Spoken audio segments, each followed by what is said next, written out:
Good afternoon and welcome to the 2019 Sloan Sports and Analytics Conference. My name is Frank Rinaldi and I'm a second-year MBA student at MIT Sloan. And it is my pleasure to introduce today's panel, Competing with the Couch, Improving the Venue Experience. Our panelists are Amy Latimer, President of TD Garden, Pete Giorgio, Head of Deloitte's US Sports Practice, Brian Marakian, Senior Principal at Populous, and our moderator is Angela Ruggiero, Hockey Hall of Famer and CEO of the Sports Innovation Lab. The panel will run for 45 minutes with a total of 10 minutes at the end for Q&A. If you have questions for the panelists, please submit them via Twitter utilizing the hashtag #VenueExperience. And with that, I'll kick it off to Angela. Thanks, Frank. All right, so first of all, the hashtag butts in seats. I want that to trend. All right, hey, so Frank, get your phones out. Talk Frank, about. you can tell them to open the doors now to let all the people in. Yeah. So butts in seats, what does that mean? It's an amazing experience to watch sports from home. We all know that. It's easy, it's convenient, it's getting better and better every day. This conference, there are a lot of panels talking about, the way that you can experience more overlays, more ways to engage with content. You don't have to pay a lot, right? You can sit in your pajamas. This conference, this panel, however, is all about getting you away from your home and to the venue, right? So I have a company called the Sports Innovation Lab. We are a market research company looking at the sports tech ecosystem, trying to provide an objective analysis to that. When we thought about what does the venue of the future look like, we call that the smart venue. So I'm going to spend a couple of minutes explaining that. I'm going to turn it over to our panelists, have a really lively discussion around what a smart venue is. We believe it's a venue that infuses technology into the fan experience, right? We're moving away from a digital or an analog experience traditionally in a venue to a more digital experience, and technology goes throughout that whole thing. It makes it hassle-free for the fan, right? It makes it more engaging and ultimately memorable so that you'll come back and spend that time, spend that money. When you think about the venue, what are the different areas? We have some experts that are going to walk us through this, but you have to think about services, you have to think about operations, and the building itself, right? And there's technology infused into all of these different categories. On the services side, something from ticketing. We used to have a paper ticket, now we have a digital ticket. On the operations side, something as easy as concessions, right? Can I purchase food from my seat without moving, right? That's technology. And the building itself, as we're starting to think about the build out, the infrastructure, whether it's a new venue or you're upgrading, we have to think about how technology is changing something as easy or difficult as security, right? So that's the ecosystem we're going to talk about today. So when we're thinking about the fan experience, how technology, this next generation of venue is evolving, think about it in 3 layers. The first is, how do I get to the venue, right? How can technology help me and guide me there easier, right? How could there be guided parking even? Once you're in the venue, right, what are the ways you can engage with those consumers, make it more experiential? We'll talk about the different ways to do that, from make it cashless and easy, to personalized, right? That's outer layer. Digital souvenirs, loyalty discounts, et cetera. There's all technology that's pushing the envelope here. And then finally, that middle bucket. What are the ways that the content on the field, on the ice, is actually evolving and changing? Sports betting has been brought up, every single day. Well, that's technology infused. Technology is going to allow you to look at that content and perhaps have a more engaging experience. So that's what we're looking at today. One final slide I wanted to bring up is mixed-use district growth, right? So instead of thinking about a venue as just a building, the trajectory that we're seeing is this growth of the whole development. And Amy's on the panel today. She'll talk about TD Garden and the evolution that we're seeing. So those are the high-level trends and changes we're seeing in a smart venue. Let me start off, Amy. You're the president of TD Garden. You are crushing it. You have a huge project under your belt. tell us your role in the smart venue, your definition of that, and really how you think about this whole ecosystem. Sure. Thanks, Angela. Thank you guys for being here also for the second to last or the last panel. We feel like the closers today. So we're going to make it worthwhile for you. So for us, we really look at it now from the street to the seat.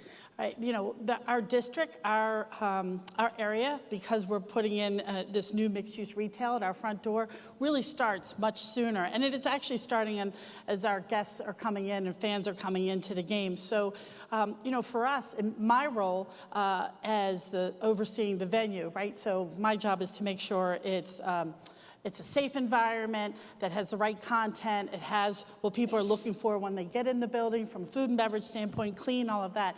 But the idea is really to make it as simple as possible. We're competing with a couch. I still believe it's probably the best place communally to come together to see these events. And listen, I'm very fortunate to be in Boston. We have great teams, great success with, you know, on the ice and on the court, but for the concerts and the other venues and the other events that we have as well. So making it easy for people to get in, get to their seat, enjoy their content, because we don't control that. I say I can't control, you know, the Bruins win tonight or if Springsteen sang your favorite song. I need to make sure everything around you is a really good experience. So we invest a lot of time on those touch points with the individuals coming in, security, ticketing, parking, food and beverage, and the stuff behind the scenes that I don't think everybody, you know, thinks about from an operational standpoint as well. Technology and analytics are also about running an effective and efficient building, and we can, you know, talk about that a little bit more, but that's half of it for us. There's a revenue side, but there's also being really efficient and running a good operation. Big project ahead of you. We'll get into that. Yeah, we can talk about it. I'm excited. Where are our Boston fans? Our Celtics and our Bruins fans? Yeah? All right, good. We were trying to understand the demographic of the audience with all How many Boston fans? I'm excited for that project. Pete, you're local. You oversee Deloitte sports practice. You're advising the sports ecosystem. And as they're thinking about, you know, evolving their venues as you're bringing in projects, how are you seeing this space? And tell us a little about your role there. Yeah, you know, it's interesting. I think, you know, for me, when I think about smart venues and what a lot of, especially teams and organizations like Amy's are trying to do, they're actually trying to sort of flip the context, right? It used to be that you started off and you said, I need a POS system. I need a system that does food and beverage. I need a ticketing system. I need this, I need that, I need security, and attacked all those things separately. And for me, you know, I think the great thing that folks like Amy are doing now are flipping it on its head. I need to think about you guys. Right, I need to think about what's the experience that I want to create for you and you and you and you. What are the roles those things play in it? But really sort of it's that fan in view versus the technology out view, which is really, I think, where the magic starts to happen. And then more and more, like Amy, or I think you said before, it's not just about how do I create a generic experience for you, right? It's how do I create a personalized experience for you that's a little different than for you here too. And that's the hard part, but that's where the magic happens. And so it's a lot about helping organizations. Some organizations still just make that switch in the first place and come in with that mindset. And then B is once you sort of get there, how do you figure it out? How do you create a vision? How do you understand what that looks like? And then how do you make it real? And so that's a lot of what we do. Awesome. Yeah, the tech is the means to the end. Exactly. And the end is the fan, obviously. If the fan doesn't love the experience, they're not going to come. Exactly. So Brian, you work at Populous. You do amazing experiential. You really help these venues come to life, and you really think about that at all stages of that, from the planning stage, the implementation stage, working with brands. Tell us about your role at Populous and what you're working on and how you think about smart venue. Sure.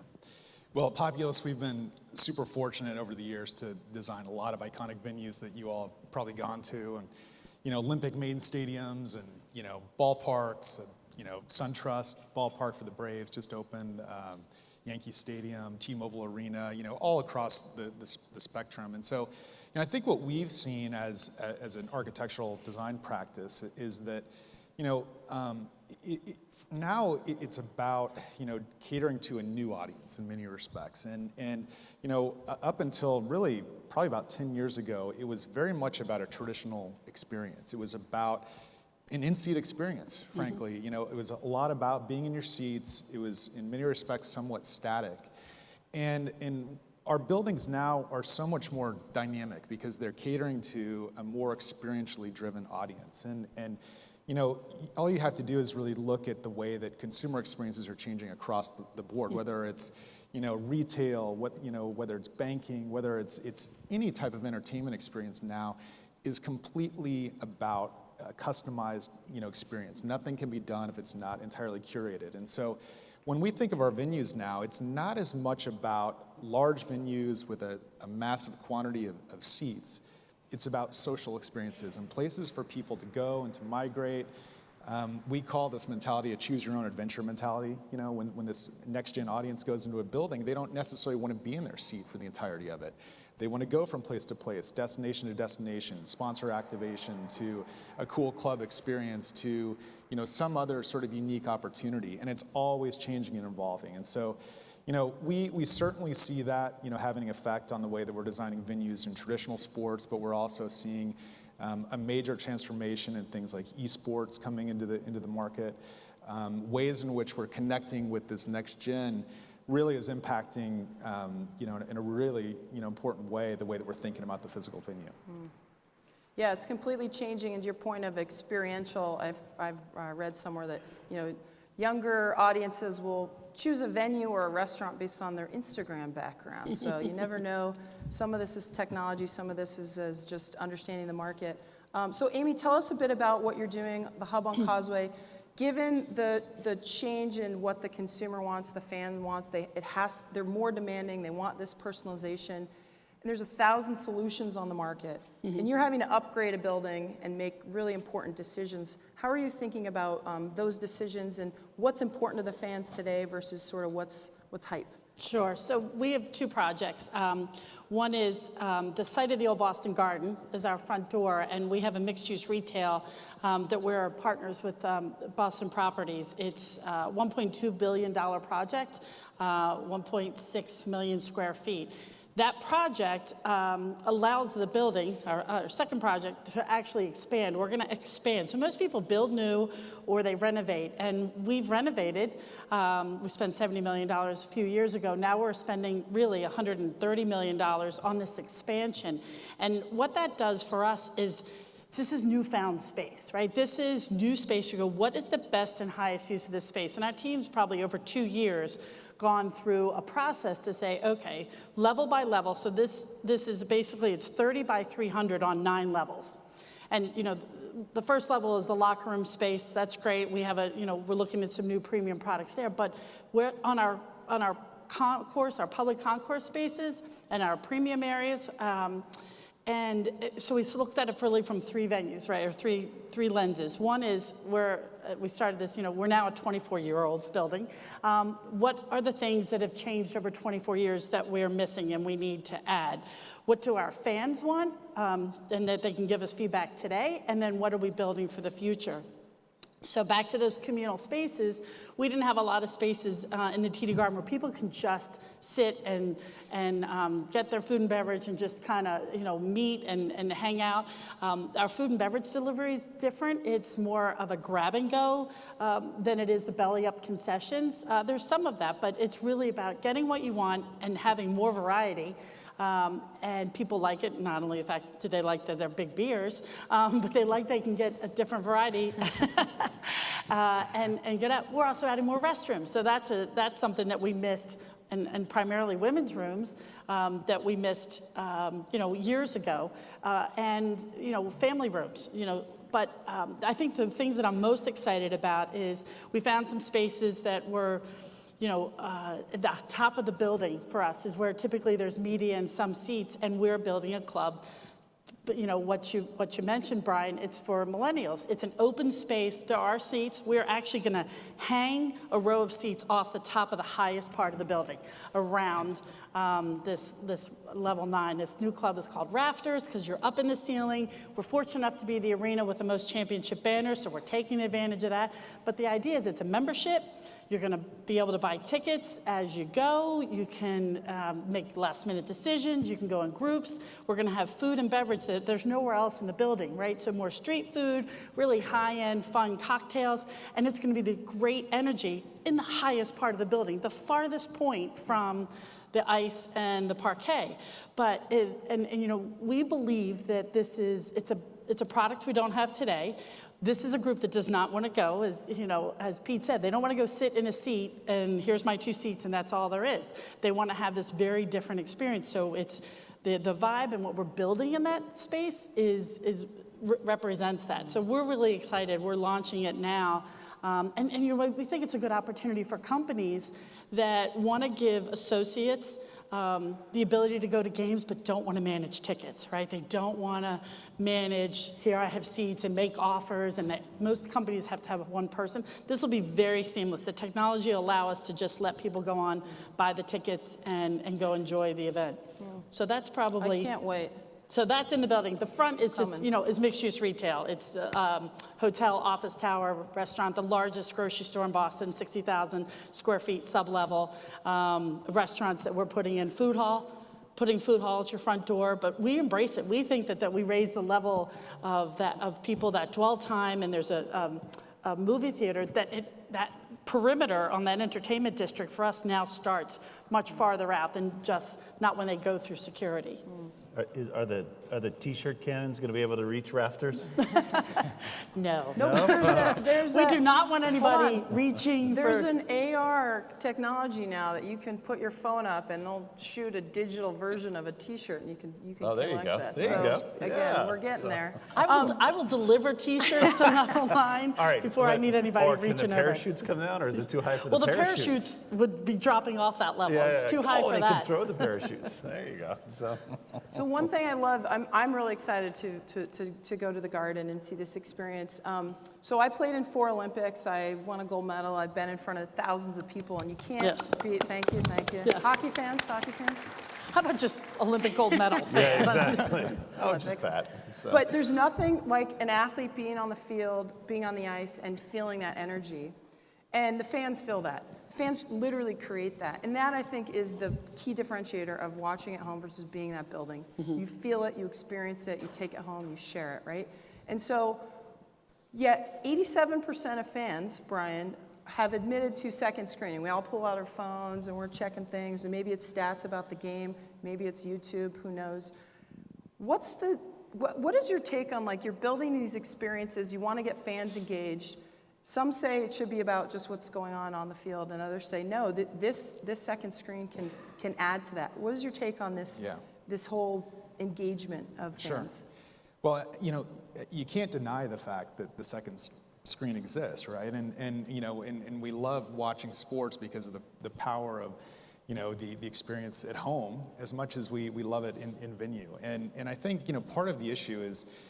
And I think the NFL has done a pretty good job of this, is that the power of the NFL broadcast is such that you have all these wonderful elements that enrich the experience of watching it, whether it's AR with the integration of the yellow first down line and all the sort of in-game statistics, certainly elements like fantasy football and everything else that accompanies the experience of watching and being a fan of the NFL.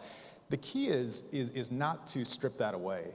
It's bring it into the venue. And when you have fans that are accustomed to that, it's sitting at home or wherever and watching sports or consuming that content on their mobile device or their tablet or wherever, what we need to do is we need to bring that experience into the venue and be able to bring those same sort of elements that those fans are accustomed to in terms of having at home, right at their fingertips, and bring that into the stadium experience. Because the issue is that people don't like to basically leave that at home or leave that in the parking lot, and when they walk into the venue, they don't have that same type of experience they're accustomed to. So I think that's really kind of the fundamental thing that we're thinking about. We're thinking about design of the venue, of course, but then the integration of the right types of technology that allows that to happen. And I think that in the future, certainly there are going to be a number of advances around things like augmented reality, next generation of optics, where people can potentially wear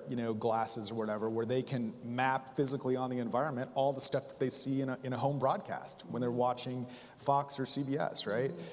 Those sort of things I think are going to happen incrementally over time. But at the end of the day, I think you mentioned it earlier, there's nothing that changes, going to a place to be with fans you want to be there. You want to have that social experience. You want to be next to somebody and become a best friend, Maybe through this upper deck now, you through have this more upper deck, chance. right? And you want to have that inside access to that experience with that athlete. And I think there are ways that physically happens and ways that it's going to happen in a virtual space as well. But in the future, these venues certainly are going to need to adapt more to bring that together.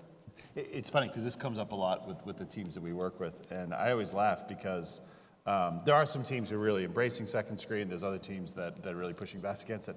I usually explain to them that it's actually not, in a sports venue, it's actually not your second screen, it's your third screen. It is. Yeah. Right? Yeah, right. Right? There is a second screen that we've had forever at sports events, right? And I try to explain to them, listen, the same way you think about your Jumbotron as part of the experience, you got to think about the phone too. And that usually they're like, oh yeah, which is interesting. But I think the other interesting thing, and Brian was talking about this is just a step on a journey, right? That phone, 10 years from now, you're gonna be like, man, I used to carry around that big heavy thing that only had a screen this big. When they fix glasses, and it's coming, right? Apple's Well, working on 5G it. is going to revolutionize Right. all of that. I mean, No phones. you won't even need jumbotrons anymore. The stadium will become, an entire canvas on which you can do whatever you want. And I think that's the interesting part. And at that point, it's just going to be second nature, right? It's going to be expected. But too. it's hard. So when you're the team, Yeah. So we went through this, and my other role was, overseeing sales and marketing for the Bruins. It's hard when you're the team to acknowledge that not everybody should just be looking at the ice the entire time. And we actually did some commercials way back when we were doing this like fan avidity, and it was that we actually had our Bruins bear chase a guy who was on his phone, and you see him throwing it over his head. And 3 years later, I'm spending millions of dollars to put data points all around the building to make sure people can use their phones. Yeah. Like we actually put them in the glass. So Wi-Fi, so people that's sitting the closest could actually use their phones because they were usually the ones that didn't have access. So you have to embrace it. It's Tell us happening. about that because, I use the example, if I go to a park and I can't download my digital ticket, I get mad at the Bruins. If I'm in there and the food wasn't good, I get mad at you associate all of these pain points with the team, yet the solutions themselves, like maybe the technology isn't there. The fans are so demanding, they're going to say, I want this, I want a seamless experience, and you're having to make these trade-offs. And how are you working through that, Amy? Because obviously the technology's catching up, but the fans are, they're used to an experience at home. They want it frictionless today. Yeah. So one, I think you partner with the teams, right? Yeah. Because they're fans that we share them, right? And they're delivering the content and we're delivering the experience. So yes, it's difficult. Like again, we put in millions of dollars worth of Wi-Fi, not for anybody to do business, right? Yes, we ended up needing for the media and your ticketing, but it was really for everybody just for their Instagram and Facebook photos. So the ROI on that is not necessarily fantastic, but you need it because that's part of their experience. But then you start to capture information as part of that, and really what's the holy grail of all of this is understanding who those fans are. The fans that are actually in your venue and what their touch points are, what their behaviors are, how can you start to affect them. So the technology can help deliver that experience, but also help you understand and improve those behaviors, right? So yes, the screens and putting in, again, people are spending a ton of money on video scoreboards to have a great experience, and the product's right there. Some of them are so good you stare at the screen more than you look at. Yeah, you have, and I'd love to talk this through a little bit with the panel. So the fans are very demanding, but in the process of building this, you're building your CRM systems, your data and analytics, and we're seeing people like Jen Compton that have the title Chief Innovation Officer increasingly be a part of that experience. Josh for every Brickman, student. our Vice President of Business Strategy, is in Is the Josh house. as well? You But need to have those positions. No, but smart ownership saying, look, we need to have a person dedicated to understanding who our fans are and personalizing that experience. What's the experience for the panel on that trajectory in sports and the necessity? We're at an analytics conference. I'm a believer, but is the industry embracing it? I think it's slow. I think it's, I think we, it's like we kind of see sports at a similar place that we saw industries like retail and consumer products and things like that on this sort of customer understanding journey. I think 10 years from now, a team, teams are going to have to stop being satisfied with comments like we have 10 million fans worldwide, but we only have 200,000 of them in our database. Like that'll be unacceptable to 10 years from now, things like that too. So I think it's a journey. It's a journey because it's not the hard part for most teams is it's not cheap, right? To build that technology to do those things is expensive too, and teams. Let's be real, they're small to medium-sized businesses for the most part in terms of the actual operations. And so, I think it's a journey, and I think we'll get there, but I think it's going to be more and more and more important. Especially if you're Amy and you're saying, I'm expected. If I go to Amazon tomorrow and it doesn't remember the last 3 things that I bought, I'm pissed, right? If it's Starbucks, the app that I have doesn't let me just click on my order again, I'm upset, right? And that's the expectations that all of you and all of us bring, into TD Guard and all of these places now is that type of recognition, that type of experience. And the only way you do that is if we know who each other is. I know what you drink. Yeah, exactly. It is very clear what your order is. Brian, tell me about, you're doing a lot of work in eSports, building out the infrastructure. And I love eSports from the sense that, it's a digital first sport. I think the traditional sports is leaning into eSports because they're capturing this younger audience and they're doing it in a very innovative, engaging, different way than traditional sports because, again, think of it as a digital first sport versus a traditional, I got to run around sport. You have the data, you have platforms to engage fans. So now we're putting that from digital into physical, into a venue. How are you thinking about when you're constructing this, when you're envisioning what those fans want versus traditional? Are they different? Are they the same? Give the audience a perspective on the venue of the future for eSports. We started looking at eSports and what it was going to mean for physical venues probably about 5 years ago, actually. And I remember distinctly having a conversation with some of our friends at Goldman Sachs, and they said, we're really looking at eSports, and it's the numbers are just super compelling. You should be looking at it too. And we started to really delve into, what does that mean, to take a digital first, entertainment experience, and how does that translate to a physical venue? And of course, we were able to, leverage, all the years of designing traditional sports venues and finding that way to transition that in this digital realm. But the big key is that this audience is super attractive for so many reasons. They're young and they're affluent, and frankly, for every traditional sports team, they're the audience that they want, right? And which is why there's so much investment on the traditional sports side. We were really fortunate earlier this year to be hired to do an eSports stadium venue in Arlington, Texas. We worked with Neil Liebman. He purchased majority stake in a big esports company that has teams that are competing in Overwatch League and League of Legends and things of that nature. And it is just it's a really, really interesting environment to study right now. I mean, when you look at the digital platforms like YouTube and Twitch, you're seeing the rapid sort of growth that's happening just from a viewership perspective. You're seeing stars starting to emerge now in esports, guys like Ninja that are, earning $20 million a year to stream video games. You'd look at Fortnite artists like Marshmello are having virtual concerts inside the game.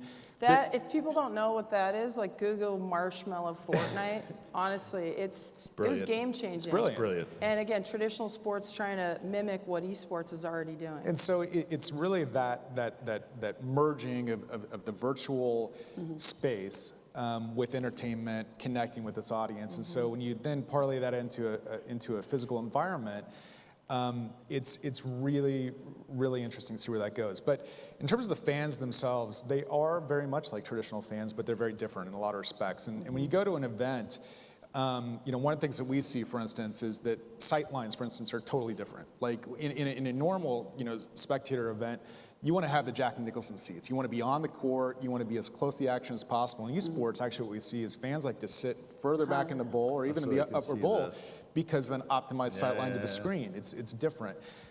There's also unique nuances around the games. A lot of times, it isn't really about like an NHL event where you're going to be in your seat for 3 hours or 2.5 hours, whatever it is, it can be an 8 to 10 hour experience with very strange or regular gaps in between. And so you have to think about social experiences around the perimeter, so that people can go, migrate, come back and forth, have the meet and greets, do the sort of fun things, culturally. There's a lot of elements that are different, but they are the same. It's a virtual experience, but they're there for that social, communal element, just like every sport. And they're there to be with their friends, and they're there to experience it together. So I think it's going to be very fascinating to see where we head over the course of the next 10 years. It's still very formative right now, but in terms of the venues of the future, I think we're going to be very surprised to see what happens. Yeah, if I could just add, we hosted League of Legends Championship Labor Day weekend, which seems to be the kiss of death for an event, right? That nobody wants to have an event Labor Day weekend, and we had 12,000 people. And when we met about the event and what is the best thing we can do to make sure it's a good experience, one, it is so long, make sure you don't run out of food and drink and water and everything, and make sure you're prepared for cosplay. Like, there are costumes, and people are gonna bring in weapons, and they're not really weapons, so you gotta let them in. We're like, okay, so, and we actually had costume repair in our customer service area for anybody that had issues. Is that just duct tape? It was just not gonna, yeah. Okay. And actually still, even something you tie back to, you would never think for an event like this, there were still people that wanted to make posters about their events, and you think, this is such a high tech, and that's such an old school event. It was fascinating, and the setup is amazing, and the fans are so engaged, and it was a huge learning. It's also a whole different merch scene, right? Well, the merch was, thank you for reminding me. The merch was, it was an experience. I can't even, maybe it's like an NBA Finals or a Stanley Cup playoff. That's how the merch, and it was fast, and it was quick, and it was gone. Right. Like, you're right, it was a really big, and not a lot of alcohol. So just different kind of mix, you're right. Not like a hockey fan. Not like the hockey fans. Can I ask a question? Yeah, please. I'm curious, as you guys think of Populous about, you guys are really around creating these experiences and these physical experiences. Do you guys ever see yourselves creating an experience inside Fortnite, like designing experience inside one of these games? That's a really good question. So when we were designing eSports Stadium in Arlington, we were actually working with a group that were the developers of Second Life, if you remember that game. That was really popular in the early 2000s. And people basically by avatar. You could do, there are people that, it's all user generated. We had a second arena. We tried to build a second arena. Well, you know what? That's what we did, right? And so it's really fascinating because the philosophy was, let's build the stadium virtually, allow a ticketing platform that really exports that experience everywhere around the globe, knowing that in this case, eSports is a very global audience. And somebody that's in Sydney, Australia, or Seoul, Korea, or here in Boston can go into the venue virtually via avatar, can make purchases, can basically stand in a space, can talk to somebody right next to them, and can watch an event virtually in the venue. It's pretty interesting. I mean, and that's a small scale kind of like example. Could that translate, into the garden? You don't know. I mean, it could potentially. And so, but I think it goes to a broader sort of point of how do we leverage technology to ultimately bring people together? How do you export it well beyond the boundaries of the venue itself? And if you talk to any, ownership group, they will tell you, we have obviously a vast amount of fans that will never come into the venue for a whole host of reasons. Many of which, geographically are in places that it's just going to be impossible. Some kid in China may be the biggest hockey fan in the world, but may never have that experience of being able to go physically into the venue. How can we leverage technology to do that? I think there's a lot of applications. Question on that though, because I spent 8 years on the IOC, and we had to make massive purchasing decisions years before the games, right? And to your point of, most people will never see an Olympics live. Right, 99.9% of the population will just watch at home. And so, versus, Amy, you've got to fill the bowl every single day, maybe local. Every day this week. Every day, you're busy. Oh, really? So we're talking today about, getting people out of their seats at home, which, what you just discussed seems amazing. I want to experience that. I'm not going anywhere.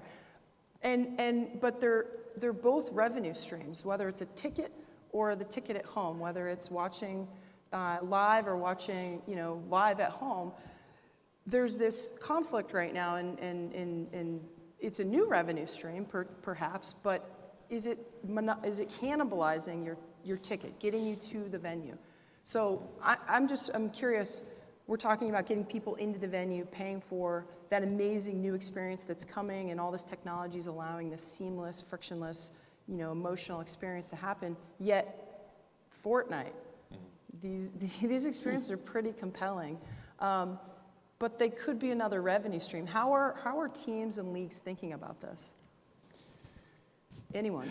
It's an opportunity, but it's kind of a threat. It is. It is. Although I don't know. I'm curious. Or maybe what it's Amy's not. answer. Maybe Yeah. it's not I mean, for the global properties. I actually think I think they are two similar but very different things. I think I think this is becoming more prevalent. There is something about the shared experience of sitting with 20,000, 40,000, 110,000 people in an open air or group setting that is just different, right? And maybe virtual reality will eventually get to the point where you can't tell the difference. But I think until then, there's something about that moment. There's something about, sitting at Fenway and doing that, sitting in the garden. You were there. You were there when something happened. Right, and also we were there. Right, that it's this sort of cool kind of, and I think there's something just, mammalian about us that sort of enjoys that and sort of will always like that, and will like Fortnite, right? Yeah. And like going to the movies, and I think there's and I think social component. Yeah, and I think the more and more you see a lot of folks, and Amy, you had a great example with the Rafters place, where you actually are trying to create more opportunities for that communal experience, right? A lot of arenas are doing larger general admission sections, right? Where literally they found that people who meet in tailgates, they want to sit together, right? And they want to be able to hang out and sort of do this somewhat organically, and sort of giving people that option, and sort of feeding that rather than sort of. So let's talk about that then. Again, this movement from building to mixed-use district. We've seen from 10 to 26 of these mixed-use development projects in the last 5 years, and another, I think, 10 are due in the next 6 years. So what's the trajectory here? Is that all about bringing people together and creating this entertainment ecosystem? 100%. I mean, that's what you're building today. Do you think you're going to sell more Bruins, more Celtics, more concert tickets because, obviously, I'm answering the question, because you have a grocery store and you have a movie theater and you have I don't think the Star Market does that for anybody, but I think the idea that this is an entertainment district, right? And and now this building is the TD Garden is part of it, but there's I did mention there's also a live music venue for 1,500 people that sits at our front door along with the movie theater and everything. So I think what it does to that experience is it makes it holistic for people. So many people decide still even last minute to this day. So they might go down, get drinks, meet somebody, and go, hey, do you want to go see, go up and watch a game, get tickets or concerts. So I feel like there's the reason why that trend is happening, right? It's not that people just come to the event and leave. You want that dwell time to extend. You want them to feel good about coming to that space. And we're fortunate because we're on a transportation hub. So people are taking the train, people are taking the T, that flexibility. I think I don't see how places and arenas aren't going to have that going forward. Yeah. Maybe football can survive because of the tailgating and the frequency of games versus everything. They have it in Foxborough. Right. So, right. Yeah. And the funny part too, the hard part for you has got to be that it's hard enough to cultivate and create an experience in just the arena. Now you've got to create an experience for this entire district, right? And sort of connect the dots in a bunch of places. But you'd like to do that. So you want to have loyalty extend to that space, right? Yep. So if they go out to the food hall or they go into the restaurant, can you start your loyalty there, right? And start to give them, benefits for doing that. Yeah, before, even if they don't show. You know who they are. It's all integrated. And that retail experience or that area has to work on non-event days too, right? So you need to make sure that we close to have 200 events, but there's 150 days that you still need to drive everybody else to that space. Yeah, you hit it. It's 365 activation, right? And it's that critical mass, and we are in a territory now where everything is kind of a hybrid experience, and so being able to get people to a development and get them there early, they can grab a drink, they can have dinner, they can go to some different entertainment experience, they can go to a game, they can go and do something else. You want to capture that. You want to have that wide net destination.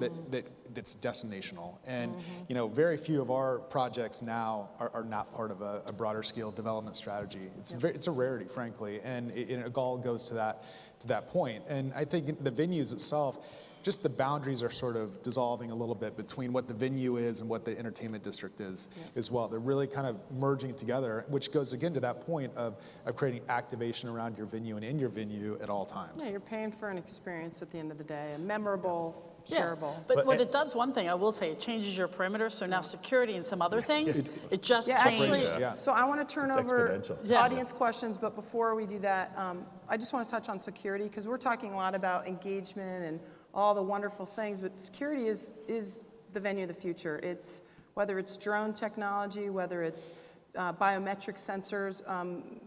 Maybe Amy, you can talk a little bit how you're thinking. You are on top of, I say to everybody, we're on top of a train station, You on got top of a everything. parking garage, on top of a train station, next to a federal building, next to a highway with a construction but site you want to out feel front. safe as a fan. It is one of the factors. Not to like, scare anybody. Sorry, I didn't mean to do that. With big, huge But- trucks coming in and out every day. But you have to think about that now, right? And now we've seen incidents. It's not just on the in, it's on the out, and you need to be thoughtful about that whole space. And I said it's interesting because we don't allow bags in the venue, but right below you can wheel a suitcase in, right? So you've got to start to be thoughtful about it. But we still have to protect, our guests in the arena, so that opportunity to make it a little bit better helps. So now, so we're magtometers, divesting tables. You're trying to do it in a good way, but I think that we are looking at what are the biometrics. If you're already registered, how do you get in?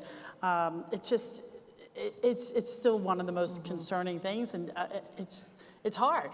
It's really hard, and there's a lot of the relationship with the NBA and the NHL, and making sure that they're coming shop you, and you're doing everything your best, and training your associates. It's probably if you ask me what keeps me up at night, it's probably security. Yeah, but there are looking to the rest of the ecosystem. That is a big piece that's seeing the opportunity and need in the sports space. I mean, to get people to the venue.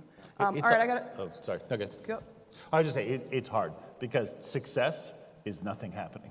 Like you spend Right. all this money on something that you hope has no result. Yeah, and you test and learn to try to see what's gonna work. All right, so testing and learning, a lot of cool stuff. I'm excited. I want to go to the venue. I'm hearing about all this really cool stuff that's hitting the next gen, the smart venue. Couple questions from the audience. Can venues be involved in sports betting, or have they already missed the boat with DraftKings, FanDuel, et cetera? There's obviously a huge infrastructure need, first and foremost, to get real-time, low-latency feeds so that you can bet. Like, is that going to be the future of the venue? Some owners are investing it. Some are saying, hey, I'm going to wait and see how this pans out. Is sports betting part of the venue of the future? Yes. Okay, thank you. That was easy. Yes, and hopefully Why? just mobile. What will it do? I think it's just mobile. I'm not sure that people, maybe there's spaces dedicated to it, but I'd rather it be mobile. People get the information they want, and you're right. It's really about that real-time information. But I just think that's going to be part of the experience. I raised 3 teenagers that live for their fantasy, and talk about 2-screen, 3-screen. We could be 5-screen on a Sunday, and that's just part of what they do. It's part of their that's part of their community with their friends. And they're watching. In ways, they're watching games they never would have cared about before. Understand players. I think it's absolutely part of the DNA going forward. Well, and it is already. I mean, in New Jersey. Yeah, Right? right. Well, in your arena, somebody could bet on a game in New Jersey today on their Yeah, phone. I think Massachusetts will make a decision this year. Not to mention, Europe, this is like, Way ahead. Oh, yeah. come on, sports betting, I put $5 on a game every other Right. day, no big deal. It's concession stand, coming, and then there's believe me. the betting windows right next Look, door. I agree. I mean, and I think it is mobile, but I also think that there are going to be some interesting sort of ways that we can think about integrating it into small lounge type environments in the venue. Maybe it's kind of a hybrid sports book type of mega bar, sports bar that could be on the periphery of a venue. There's different ways that could be explored. So you can kind of have best of both worlds. Yeah. But absolutely, the mobile piece of it is going to be super critical. Brian or Pete, what is a venue outside of the U.S. that you would consider a model venue? What's a venue? I would say one of our projects right now under construction, Tottenham, will be a model venue, and I say that just because of the way that it will be a best-in-class venue for the NFL and for English Premier League, and I think moving forward, I mean it is just going to be super technology rich.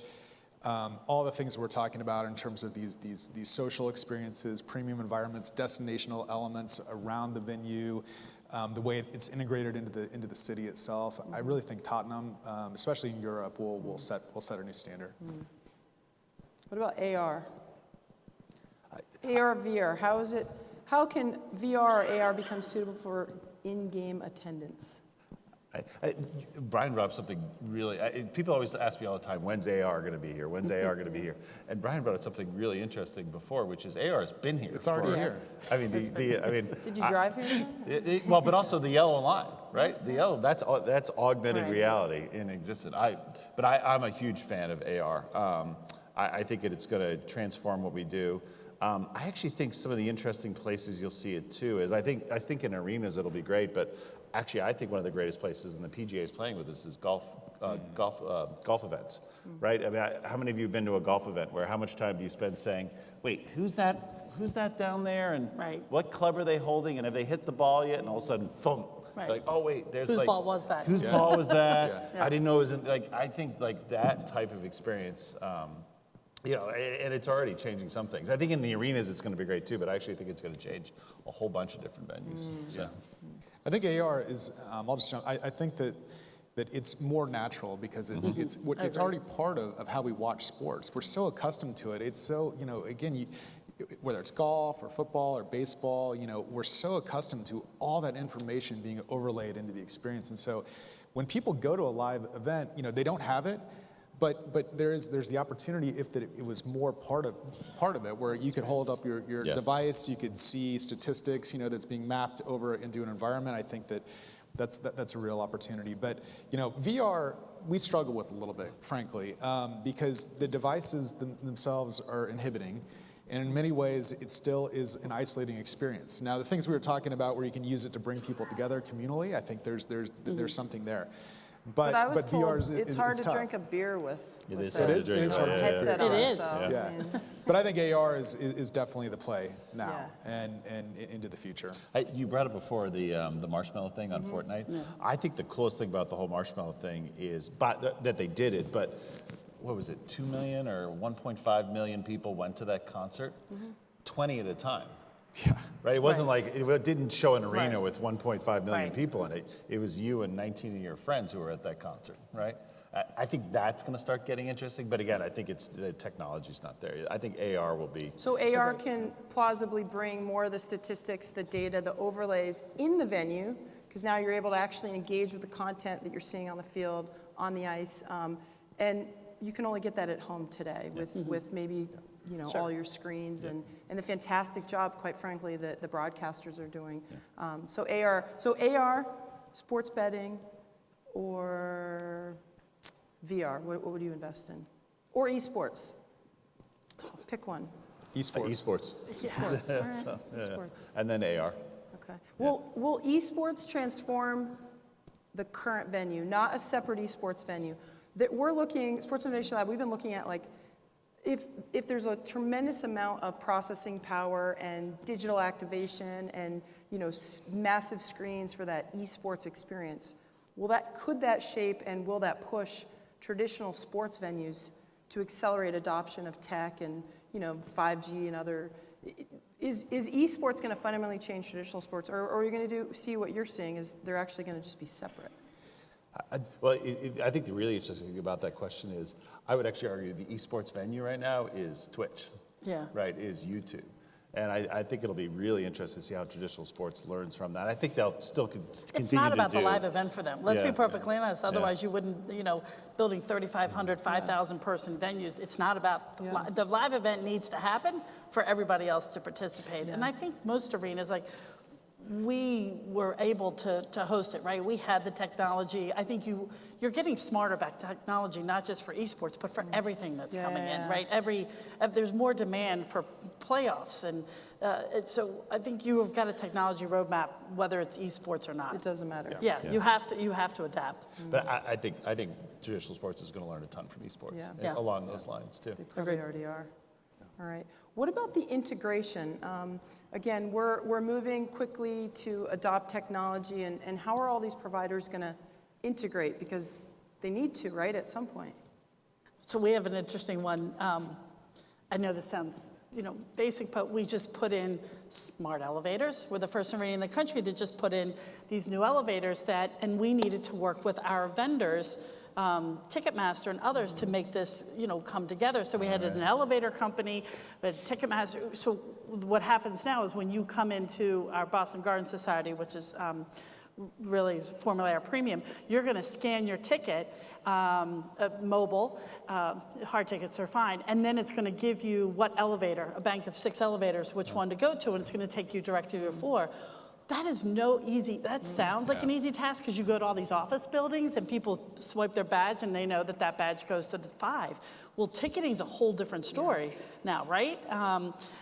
So that was a lot of people coming together to make elevators to get to that guest experience. I think that's a really interesting example because I see if there's friction along the way to getting to the venue and you don't experience that in your daily life, like to your point, I go to office buildings, I plug in, it takes me to the elevator, or I'm used to uploading photos and sharing things, and if I can't have that same exact experience that I have outside the venue, inside the venue, that's what you're battling. That's what we're talking about today, right? Yeah. There's also too, and I'm sure you deal with this all, there's the unsexy side of part of this too, right? Yeah. It's one thing to get the technologies integrated working together. It's another thing to, how hard was it to get hot food to seats for, just direct-to-seat ordering, right? Like just the processes and the people and the stuff that none of us ever see. Or to have parking, ticketing, mobile food ordering, and then retail. Like, it's an ecosystem that it takes so many different people behind the scenes to get that all to work. And people just, to your point, people just expect it. And it's changing so rapidly. That's one of the biggest challenges, obviously. Just over 10 years ago, we didn't have the iPhone, right? What was that, 2008? And so it's when you look at just the rapid change in technology itself, we always are trying to look as far as we can into the crystal ball. What's happening, what's coming, 5G. Even a few years ago, it was difficult to get high density Wi-Fi in these venues, right?